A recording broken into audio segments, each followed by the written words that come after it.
two sides.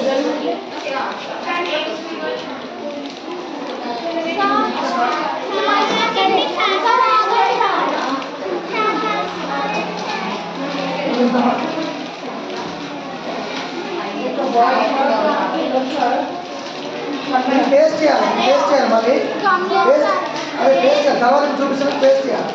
Paste చేసిన తర్వాత ఇక్కడ నుంచి ఇలా ఆఫ్ చేసాం. ఆఫ్ చేసినామా? ఆఫ్ చేసిన తర్వాత ఇలా ఆఫ్ చేసాం. ఓకేనా?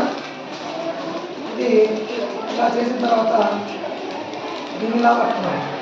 ఇది ఏంటంటే పప్పెట్లో మనం మాట్లాడుతూ ఇది మనం ఒక బొమ్మలో చేసేసి ఇలా పెదవుల్లా పెట్టేసి ఇలా పెట్టుకున్నాం. పెట్టినప్పుడు ఇది మాట్లాడుతాం. మనం దీంతో పాటు ప్రాక్టీస్ చేయాలి. ప్రాక్టీస్ చేస్తే మనం చెప్పాలంటే చెప్తాం. పుస్తకాలు పప్పెట్ షో ఇట్లా చేయవచ్చు. ఇది ఒక నెక్స్ట్ క్యాప్స్ ఎవరు చేస్తారు?